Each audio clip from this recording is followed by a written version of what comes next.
Welcome to the Happy Spot podcast on NYC Radio, sponsored by Jack Thomas. I'm your special guest host, Gaetano Lardiri. I'm a cannabis and psychedelics researcher and advocate for many years and professionally as a consultant in these two spaces for the last 11 years. In this special podcast series, we'll dive deep into all things medical cannabis and psychedelics, exploring how these compounds can transform lives, reduce stigma, and advance groundbreaking research. Drawing from my experience and connections with advocates, scientists, therapists, industry leaders, and so on, I'll introduce you to some of the most fascinating and innovative minds in cannabis, psychedelics, science, medicine, research, insurance, and beyond. Get ready for an eye-opening journey into these dynamic industries and beyond. Just a little disclaimer, the podcast does not substitute for legal or medical advice, and we do not condone the use of illegal substances. So welcome to the fifth podcast in this special series, which will feature a special and unique human being, Chef Nico. We are going to have an amazing conversation about cannabis, psilocybin, and nutrition. Before I go into asking the questions, please, Chef Nico, introduce yourself and tell us a little bit about who you are and what you do in the many interesting areas and are going to discuss this evening. Okay, thank you. Good day to everybody and all the listening and viewing audience. My name is Chef Nico, and I am an author. And as a profession, I am a nutritional coach and consultant for over 27 years.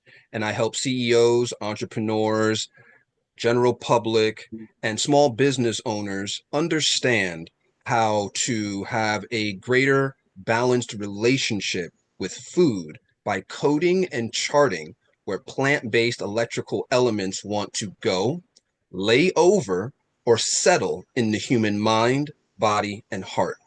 And currently, I am the trusted partner and nutritional expert for the NFL Retired Players Congress, and I'm loving every minute of it. So let's get active. Let's get so, Chef Nico, let's start with some questions on cannabis. How has the perception of cannabis in health and wellness evolved over the years, and what are some of the biggest misconceptions people still have? Okay, good question. Well, the perception of cannabis in health and wellness has significantly shifted in years, right?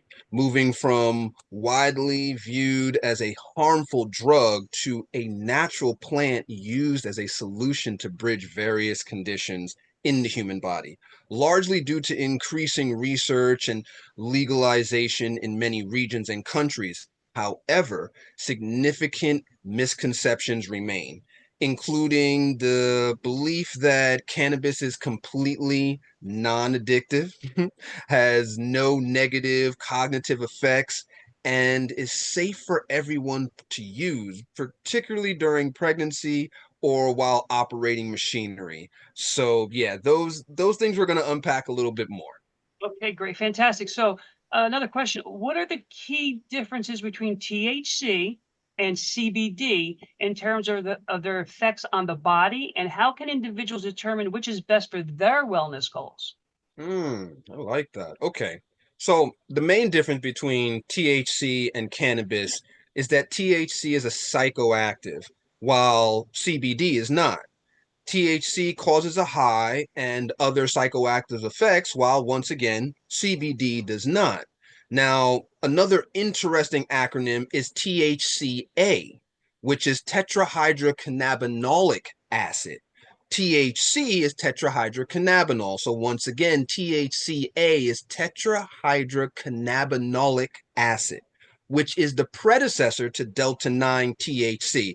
And understand, ladies and gentlemen, we're going to be throwing out some of these acronyms and getting into some science, so take it gently with me. THCA is a non-intoxicating cannabinoid found in cannabis plants, while delta 9 THC is the psychoactive form of THC. Now, THCA is converted into delta 9 THC when heated to a temperature between 200 and 290 degrees. And why does this happen? Let's just unpack this because transparency is key when we're having these dynamic conversations. Plants have been on Earth for over 3.5 billion years. What does that really mean to this conversation? That the plant world has taken on the earth as it has been extremely hot and has cooled down to environments that allow humans to even exist on earth. So we're talking about volcanic eruptions, extremely hot springs, different gases in the environment. All of this plants have actually taken on, adapted to, and evolved into the state that they are as of right now. So what does that mean? That means that heat is a very important component to certain plants releasing new chemicals. So let's go right back to the fact that the temperature has to be between 200 and 290 degrees Fahrenheit. Now, this process is called decarboxylation. And you know what? While I'm on this topic of decarbing, I have to give a big salute to the late, great Frenchie Cannoli. Remember sharing a platform with him about maybe 3 or 4 years ago. And Living that was color. amazing, right, Gaetano? I mean, we learned so much from the master of decarboxylation. So this is where things really are in regards to THC. Exactly. I remember Oh, you that. know what? One thing, Delta 9.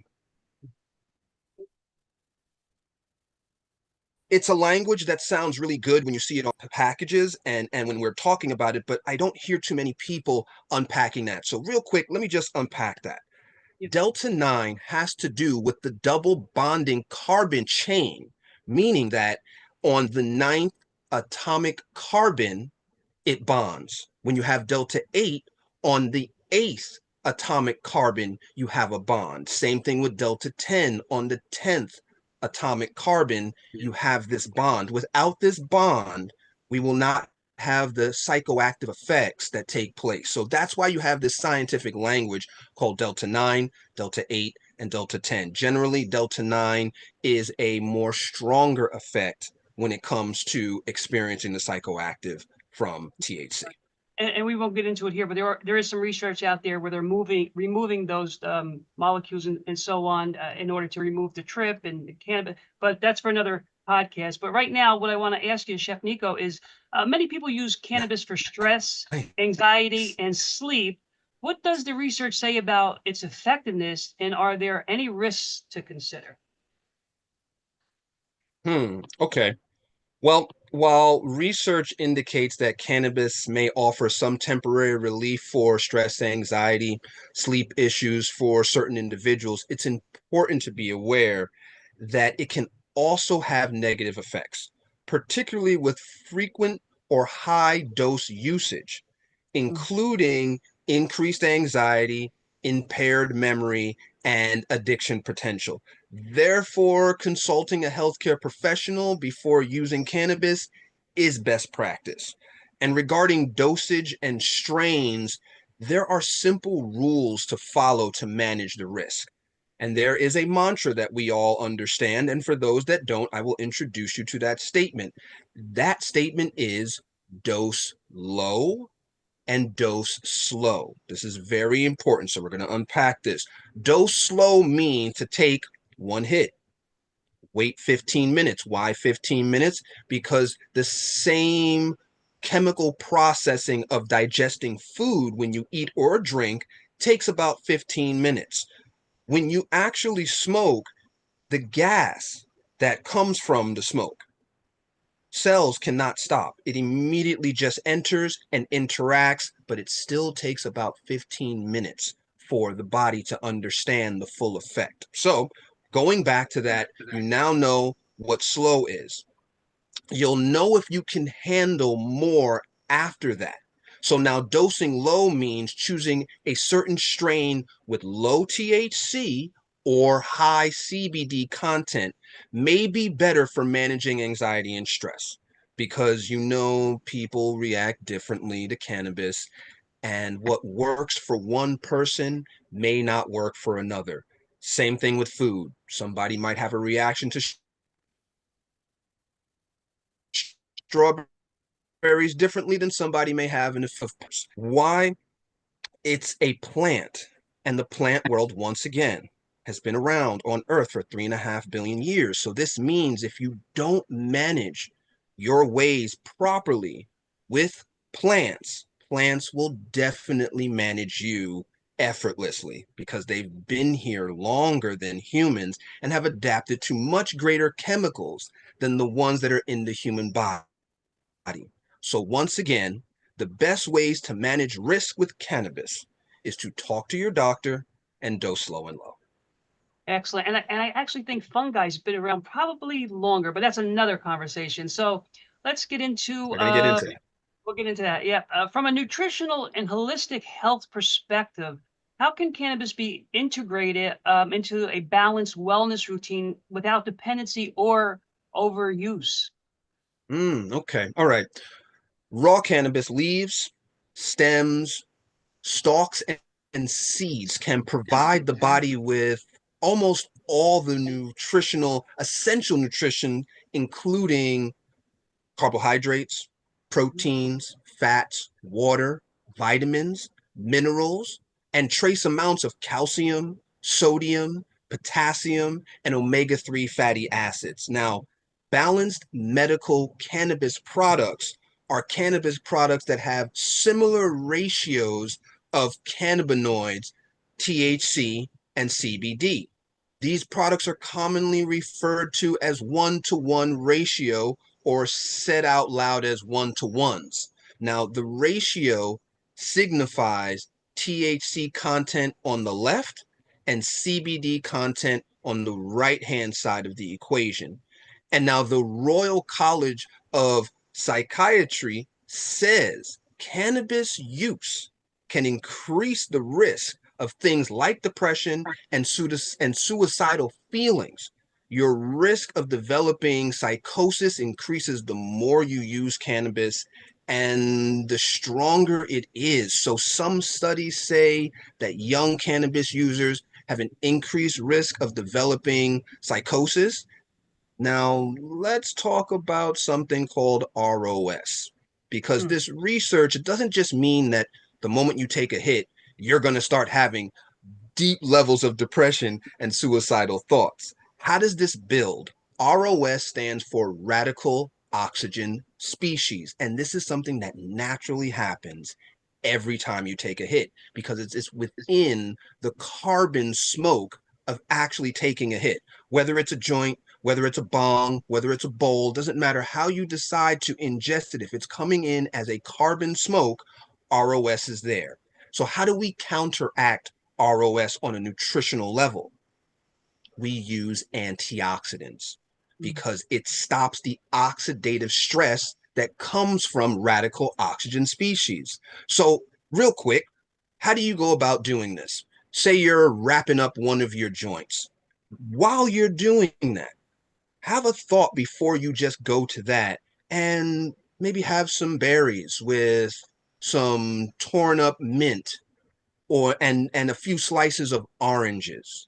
Now you have your antioxidants because all your antioxidants are berries and fresh herbs. And then you also have a positive vitamin C, and vitamin C actually repairs damaged cells that have been hit by oxidative stress. Now, this is wonderful.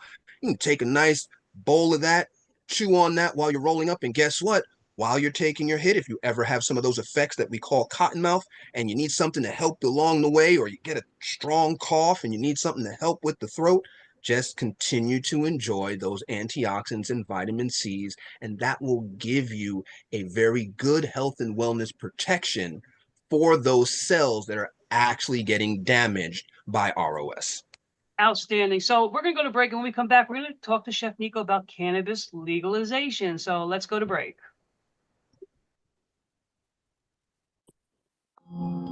Are you a conscious co-creator?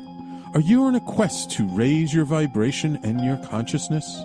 I'm Sam Leibowitz, your conscious consultant, and on my show, The Conscious Consultant Hour Awakening Humanity, we will touch upon all these topics and more. Listen live at our new time on Thursdays at 12 noon Eastern Time. That's The Conscious Consultant Hour Awakening Humanity, Thursdays 12 noon on talkradio.nyc.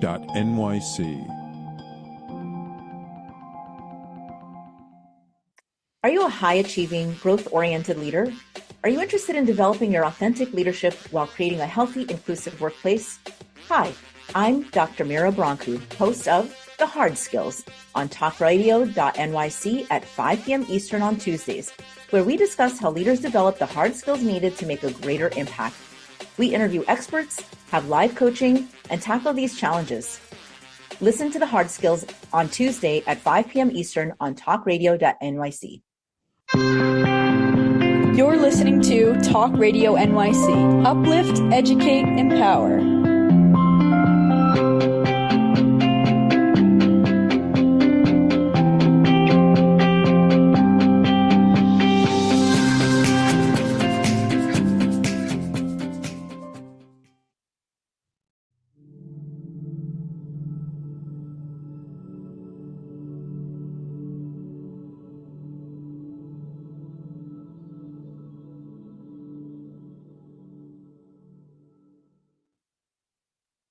Welcome back to talkradio.nyc. I'm your host, Gaetano Lardiri. So let's get back into it with Chef Nico. Chef Nico, legalization. As legalization expands, how do you see cannabis playing a role in the future of healthcare and personalized medicine? Wow. Okay. Well, cannabis is increasingly seen as having a significant role in the future of healthcare due to its potential to treat a wide range of medical conditions, including chronic pain, nausea, epilepsy, anxiety, and inflammation, primarily through the compound of CBD, which is cannabidiol. That's the scientific breakdown of what the acronym CBD is. Now, THC, we've also discussed that it is a tetrahydrocannabinol, very strong word. That's why we all say THC. Okay, which interacts with the body's endocannabinoid system, offering a therapeutic benefit with potential fewer side effects per se compared to traditional medicine in certain cases. So let's be real. Cannabis in healthcare 20 years ago was unthinkable, right? I mean, but look at it now, from what we already discussed, from pain management to nausea to vomiting, epilepsy, anxiety, mental health. And then we have this wonderful thing that most people don't even know about, but I dive into it quite deeply, is neurodegenerative diseases that we really need to unpack, because the research in investigating the potential of cannabinoids to slow down the progression of neurodegenerative diseases like Alzheimer's and Parkinson's by protecting the brain cells from damage. Very, very important research. And I do appreciate that there are those that are doing that. Now, we also have cancer treatment that's involved in that. So we can also talk about the dosage and formulation, and that's promoting different cannabis strains and their delivery method, such as the popular one, which is smoking, edibles, plenty know about, and oils and tinctures. So it's green gold, man. The cannabis is here to stay, and those data analytics have all the evidence to show it will activate.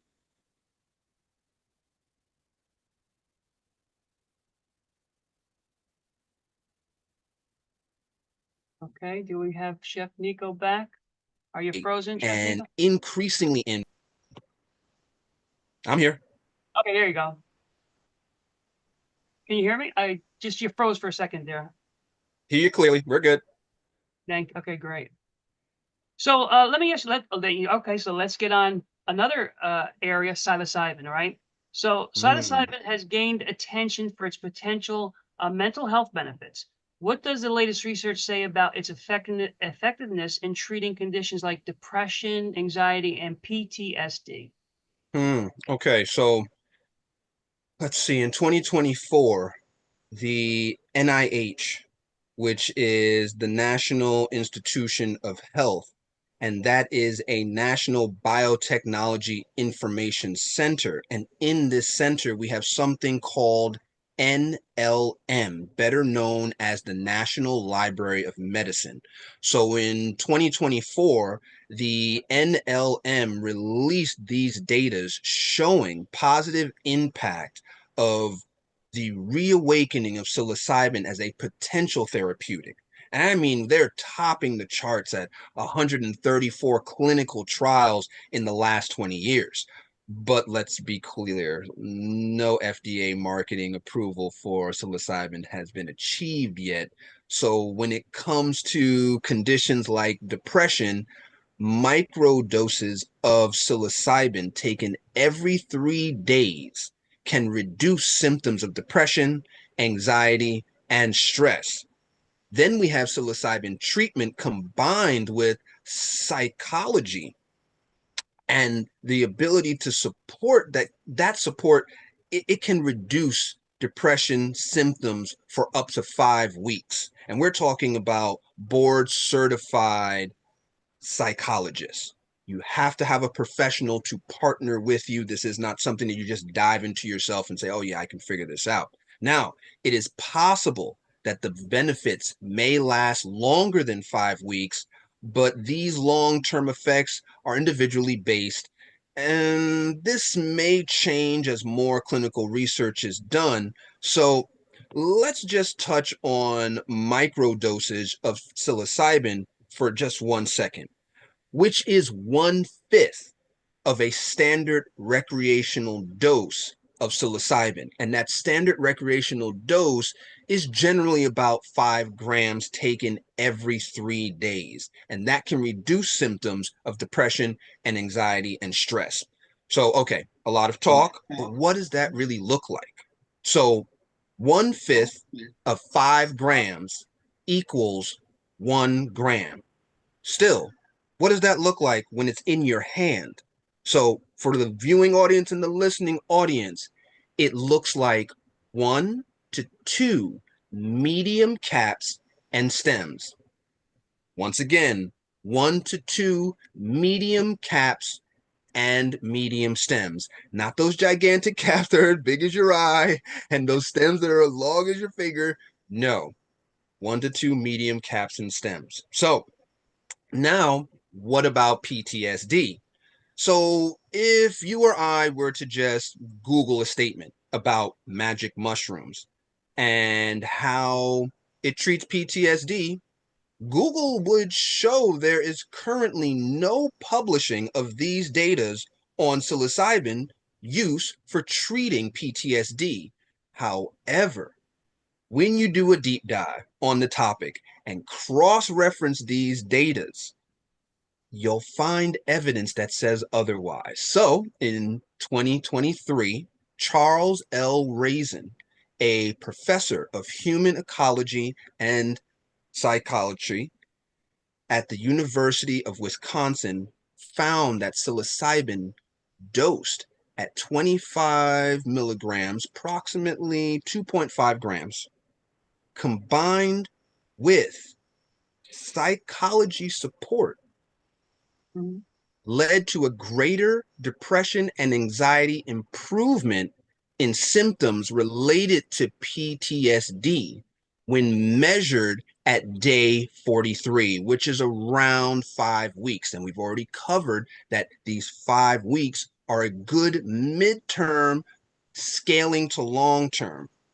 Now, this is with no reported significant side effects. So those data currently support the use of psilocybin for PTSD. And this is stated in the Journal of Psychopharmacology. And some of that information will be left for the listening and viewing audience for you as well to dive into some of this data. Excellent. And PTSD for listening is a post-traumatic stress disorder, and also another good website to look at those clinical trials. Chef Nico mentioned 134 clinical trials. There's probably about 100 plus clinical trials in phase 2 in clinicaltrials.gov. So that's a really good site that all the pharmaceutical companies use to register their trials. clinicaltrials.gov. That's a really good source. So Chef Nico, let's go into some more here. How does psilocybin interact with the brain and body, and what makes it different from traditional pharmaceuticals used for mental health treatment? Okay. Psilocybin is a naturally occurring compound, as we do know, found in certain species of mushrooms. And as Gaetano already said earlier, mushrooms have been on Earth way longer than 3.5 billion years. So the reason why I call it magic mushrooms is because the magic starts when ingested. At that point, psilocybin is converted by our body into the chemical psilocin, and psilocin interacts with serotonin receptors in the brain. Now, serotonin is a hormone, and it's one of my favorite actually, because serotonin is known as the happy hormone, and we're in the happy spot right now. So let's get into this. So this brings mood relaxation, joy, and bliss to the brain and the body as a chemical. And did you know that that is what a biohack is all about? We want to have these positive biohacks that literally force the brain, the body, and the heart to have an uptake in expression.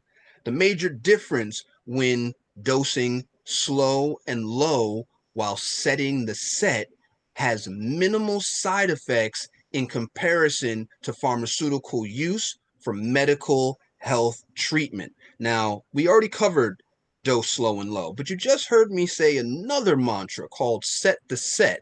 Now, these are the rules for psilocybin. Dosing slow and low are the rules for cannabis, but there's two rules for psilocybin. You dose slow and low, and then you set the set, meaning you set your environment for a positive, non-triggering experience, and then you set your mindset to a growth mindset, which allows you to experience the brain growth value that comes from psilocybin.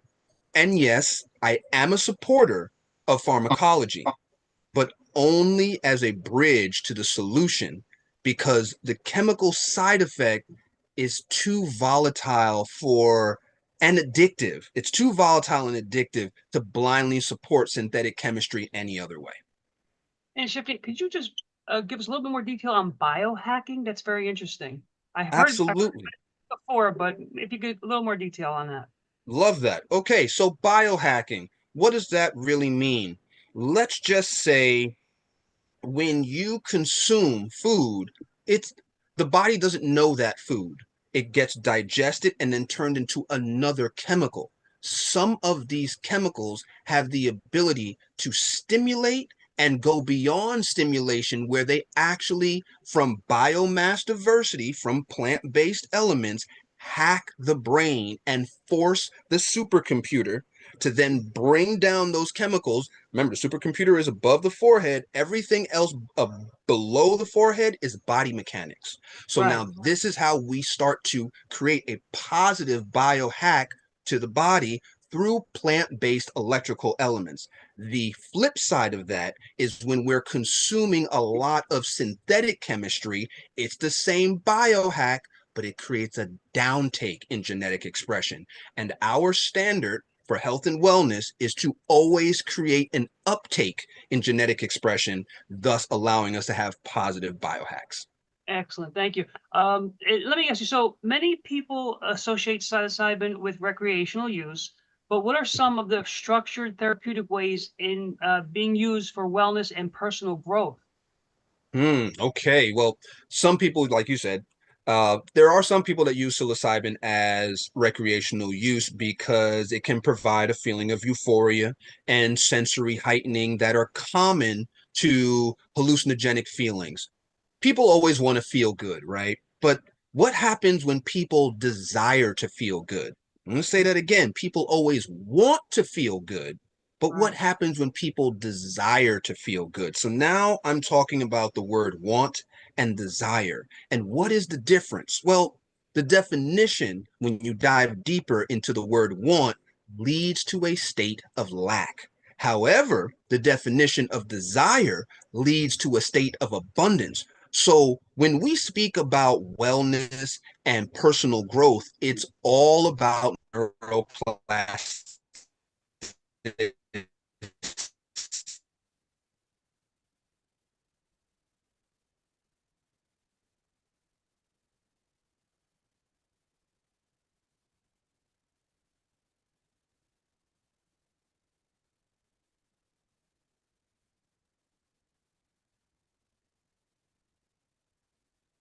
Okay, I think we got Chef Nico frozen here a minute. Chef Nico, are you frozen? It looks like he's Hey, frozen. Gaetano, we're going to move to break for a moment and then we'll come right back. Thank you. Hey everybody, it's Tommy D, the nonprofit sector connector, coming at you from my attic. Each week here on talkradio.nyc, I host a program, Philanthropy in Focus. Nonprofits impact us each and every day, and it's my focus to help them amplify their message and tell their story.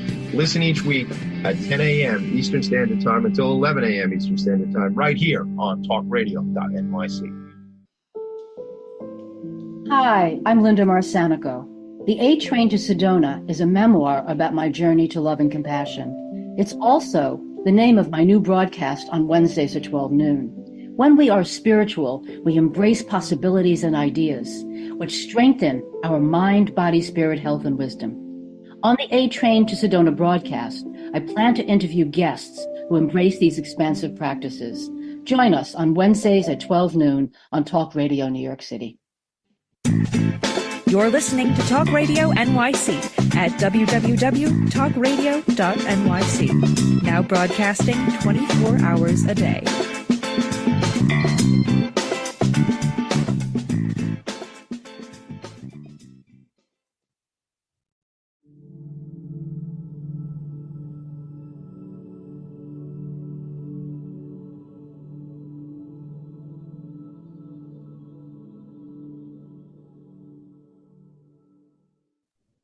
Welcome back to talkradio.nyc. I'm your host, Gaetano Lardiri. So, Chef Nico, I think you froze a little bit.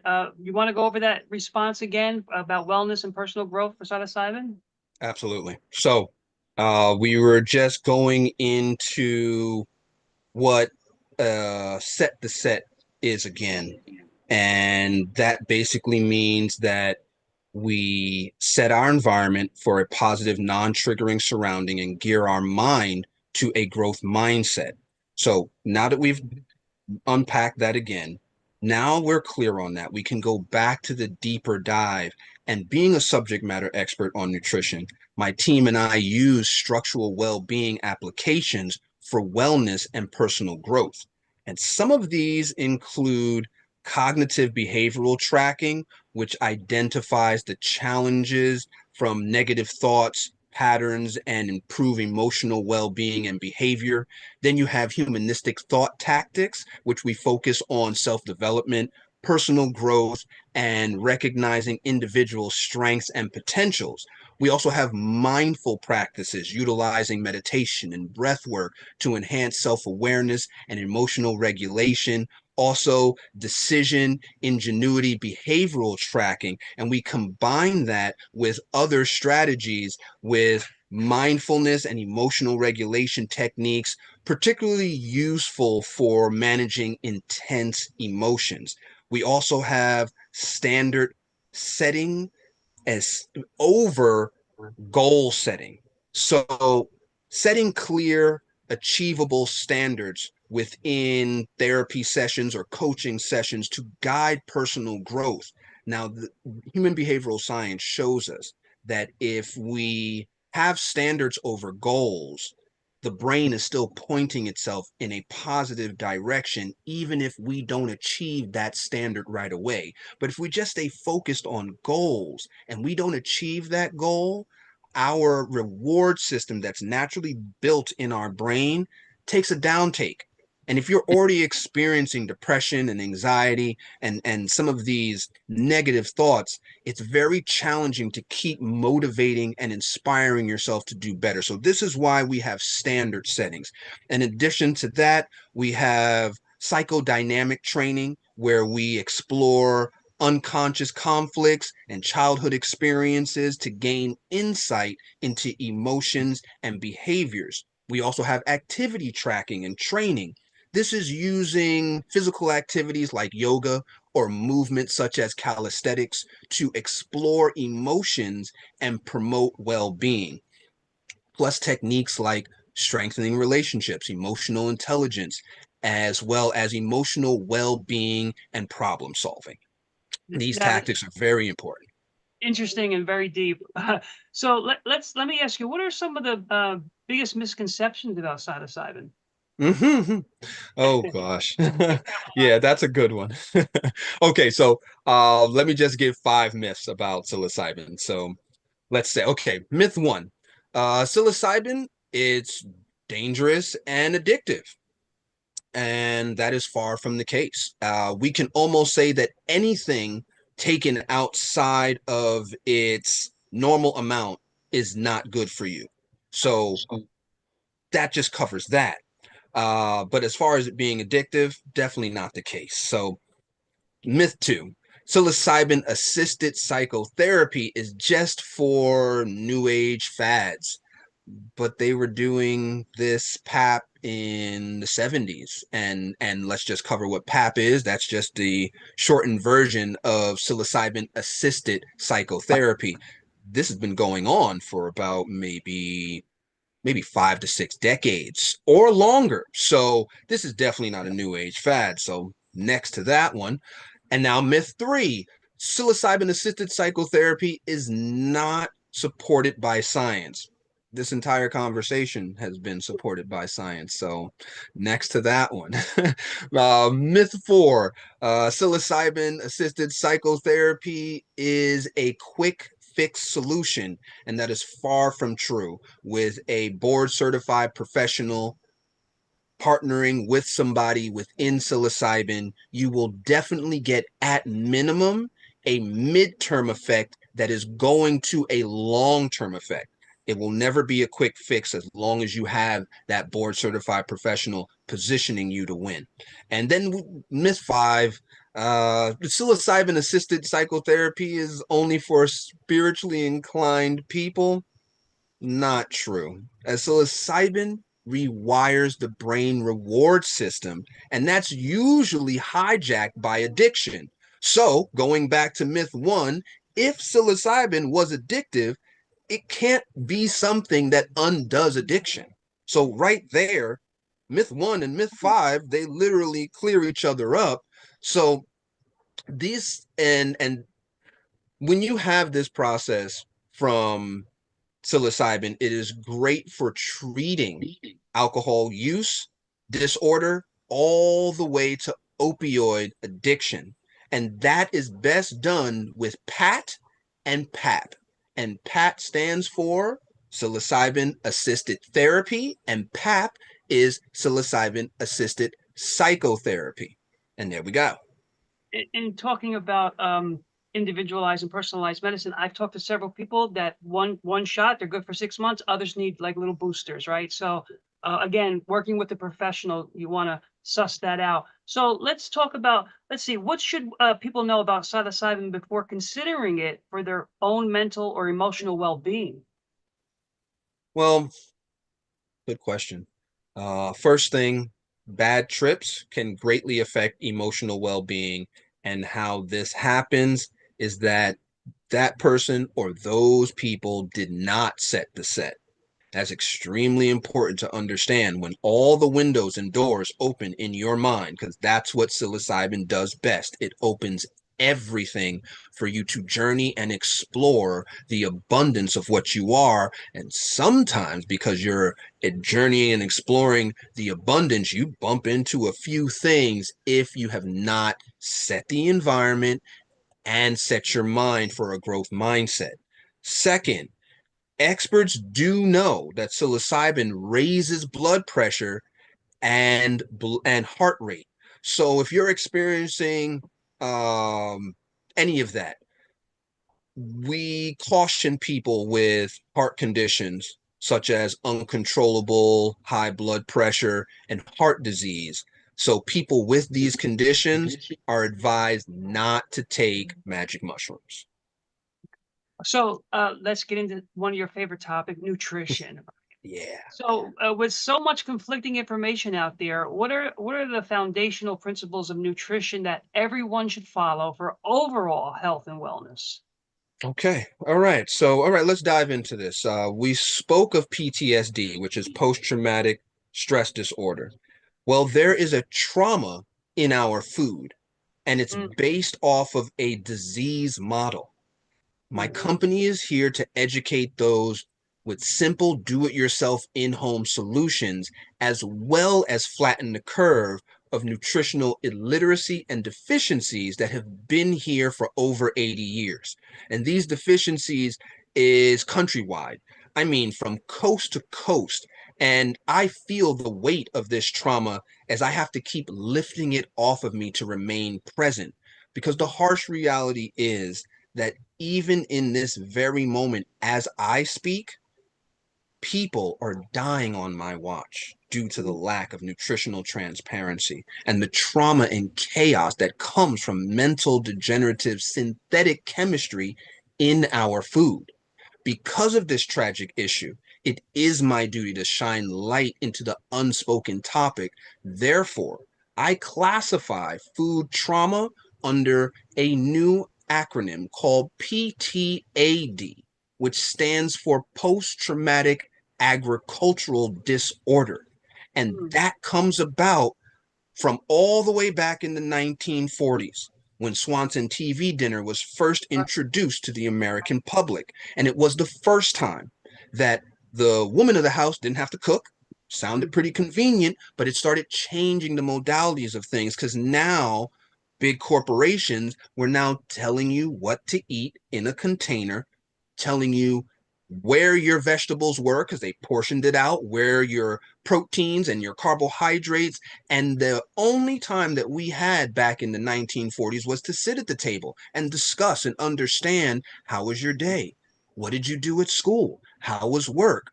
They X'd that out and turned you around from the dining room table and put you in front of a box that tells you a vision.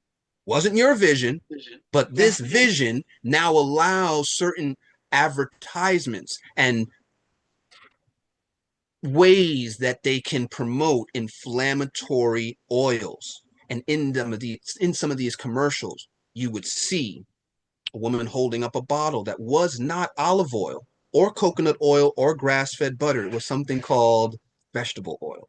It was something called canola oil. And these two oils, as convenient as they are, and how easy it is to manufacture them, it naturally creates inflammation in the human mind and the body. And now let's speed it up to the 1980s when Reagan said it was completely okay to patent seeds and wrote that into the law. Now we have a company called Monsanto. They're no longer called Monsanto now. They're now called Bayer out of Puerto Rico. But either way, Monsanto took that and ran with it. And they said, well, we're going to patent our seeds, and then we're going to take over the agricultural industry in America by planting our seeds in a small little plot of land right next to Farmer John's land that has maybe 275 acres. Now, when the trade winds during the springtime would show up, it would blow those seeds over into Farmer John's land.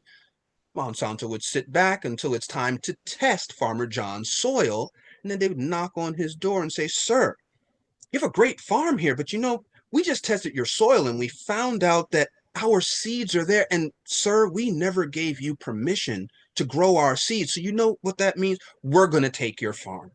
Now, Farmer John's been around for 7, 8, 9 generations. He's like, nonsense, I'll take you to court. What he didn't know is that some of the flip cards of some of these folks that were doing some of this legal stealing of land had worked their way all the way up to the Supreme Court level. So even at the highest level of court, Farmer John ran into a firewall. Literally, he got grounded and pounded out of all of his money and eventually had to submit his land. Monsanto did this for decades. Now they have the opportunity to do commercial farming, and commercial farming is outside of the scope of what Booker T. Washington taught us all with agronomical science, that we must plot, rotate, so that we do not lose the nutrients that is in the soil that allows fulvic minerals to be about and give us nutrition. Now, this, along with the synthetic ingredients that have been added into our food, causes this agricultural disorder by increasing candida, which is a natural bacteria in our gut, but should only be at a very low 20% ratio. And all healthy guts are supposed to have an 80% good, 20% bad ratio. When that changes and candida is now 80% bad, 20% good, candida goes right to the brain, to the want category, and it literally forces another biohack on a negative level and forces you to consume more synthetic foods because that's what the bacteria likes. And I'm going to now stop. we're I'm going to trapped. stop here, Chef Nico. We're going to go to break, and when we come back, we're going to talk about colors. So let's go to break. Gotcha. Were you an essential worker during the pandemic? If you needed to learn stages of epilepsy, did you depend on advocates? Did you use new innovations to cope with mental and neurological issues? Maintaining high quality of life and keeping good mental health are what we all strive for. I'm Frank R. Harrison, host of Frank About Health, and each week top healthcare influencers, professionals, and innovators answer these questions and more. Stay tuned on Thursdays at 5 p.m. on talkradio.nyc, and I will continue to be frank about health with all of you. Are you a conscious co-creator? Are you on a quest to raise your vibration and your consciousness? I'm Sam Leibowitz, your conscious consultant, and on my show, The Conscious Consultant Hour, Awakening Humanity, we will touch upon all these topics and more. Listen live at our new time on Thursdays at 12 noon Eastern Time. That's The Conscious Consultant Hour, Awakening Humanity, Thursdays 12 noon on talkradio.nyc. You're listening to Talk Radio NYC at www.talkradio.nyc. Now broadcasting 24 hours a day.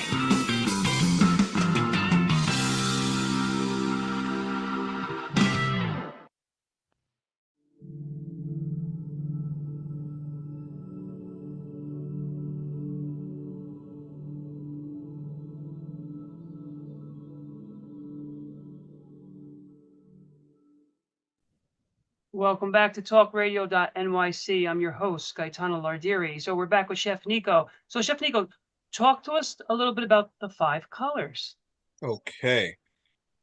So it's all about 5 colors, and I'll explain.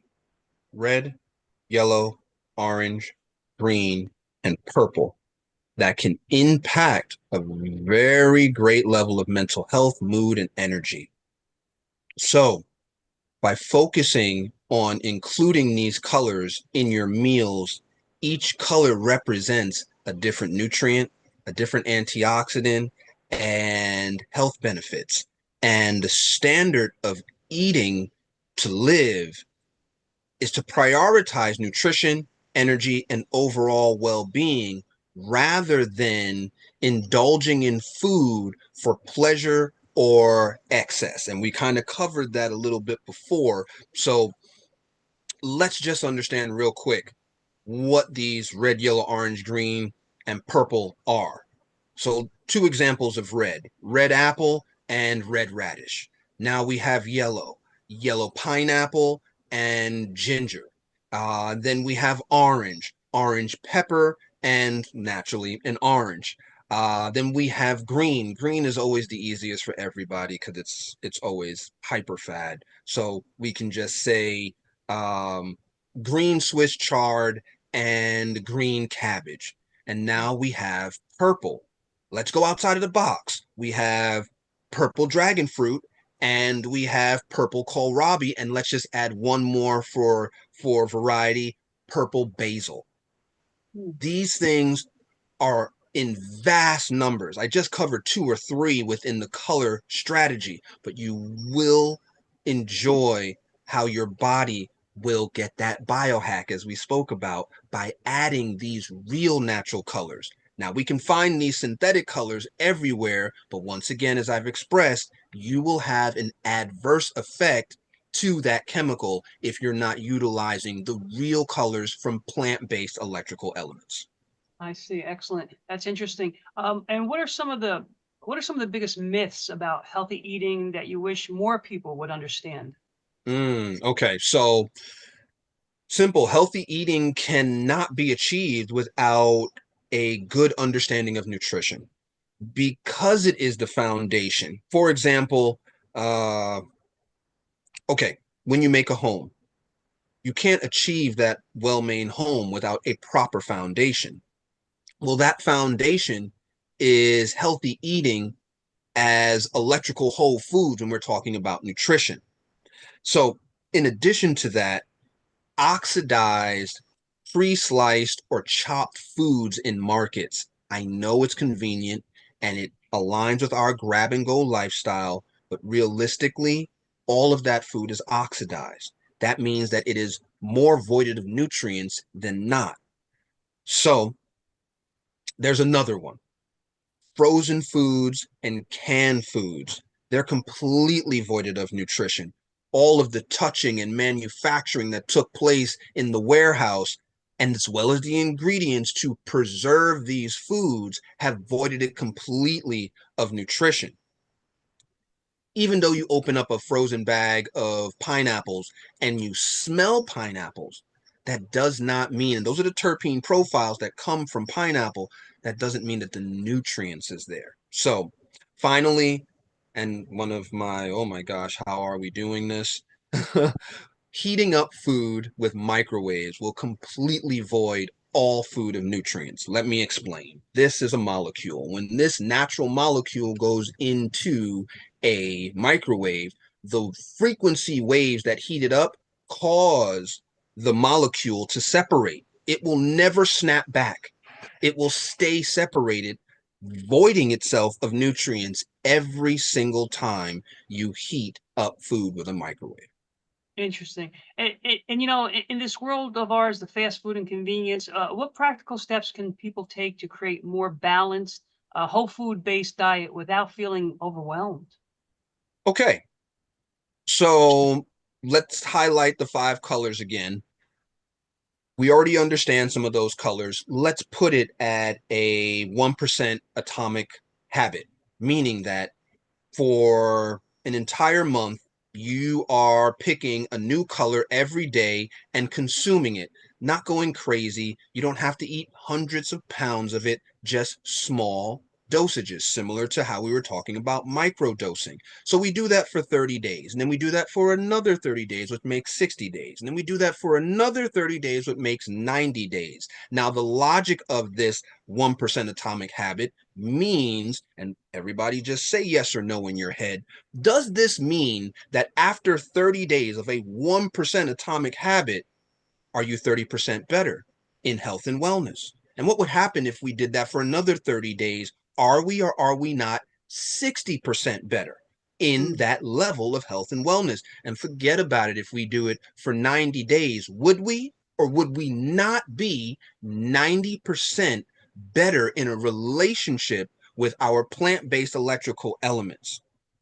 That is a very important formula that will take you for the rest of your life. In addition to that, we have something called rosemary water, something every human can do. Let me explain. There are things called adaptogen herbs, and rosemary is one of them. There is others like holy basil, and I'm going to do a quick little demo for you to understand. This right here is sorrel, but we're going to say that it's water for right now. We'll take the holy basil and we'll drop it into our water example. Now, this holds for 24 hours. The properties of adaptogen herbs are antiviral, antibacterial, antidepressant, anti-inflammatory, and the balancing of every human hormone. That happens per sip, and this is an amazing way to go about ingesting some of this food science. And then third, for a deep dive in nutrition, go get the book. The book is called Nutrition Fit, Only the Strong Survive. It was published 3 weeks into the pandemic to allow everybody to understand simple, do-it-yourself, at-home solutions, and this will last humans for the next 100 years because human biology isn't changing for the next 100 plus years. That's fantastic. Chef Nico, there's so many more questions I could ask you. We only have another minute left. What is one thing you want people to know about Private Chef Nico, and any last comments, and how do we get in touch with you? Okay, so in regards to that, we're going to leave a variety of information here for the viewers to understand. You know, I am going to just address the listening and viewing audience by letting everybody know everything's going to be okay. Everything on this podcast is not to impress you. It is to impress upon you that in order to do better, you have to know better. So it was an honor to engage in such a powerful conversation with you, Gaetano. And I believe that we gave our viewers and listening audience some fresh new perspectives and, plenty food for thought. So just addressing the audience, just want to let you know you matter and you're already enough. So free yourself of limitations, take yourself on gently. Please remember that Private Chef Nico LLC is here to champion each and every one of you into the future. And in closing, I leave you with peace and love. And these two words hold a deeper meaning, so I will explain. Peace is an actual acronym which stands for please educate all consciousness equally. And love is another acronym which stands for life's obvious valued emotion. So once again, let's roll it back. Please educate all consciousness equally with life's obvious valued emotion. I thank you Nice. again. Peace and love. Thanks, Chef Nico. All right, fantastic.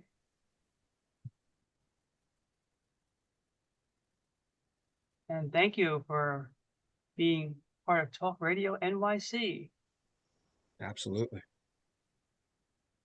I just wanted to come in and just give a little final thank you to Chef Nico. I can't wait to slice and chop up all the different pieces of wisdom that we can share with the world and get to healthy. Gaetano, your question, systematic asking and listening. I just wanted to say I am Jack Thomas, the happy spot, where your physical reality, highest potential, and soul's purposes are one. The future of work is happy. I help executives change employee behavior, global behavior change, one executive at a time. Because don't forget, our millennials and Gen Z are redefining what work should be. They've watched older generations grind themselves down and see how that's impacted mental health, relationships, physical health. Now they're saying enough. Look at this guy shooting people up in New York City. Come on, that ain't right. 26, 27, come on, we all know better. They're holding the line, though, these kids. It comes to things like work-life balance, flexible schedules, fair pay, protecting their mental health, doing meaningful work. Older generations, I'm there, especially those in leadership, are going to have to catch up, risk losing talent, or worse, be left behind. We have a choice. Let's be happy.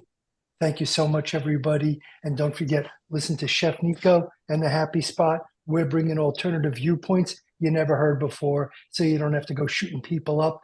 Hug them, peace, and love. Thank you for the acronyms. Gaetano, you're awesome. Have a great day, everyone. Take care.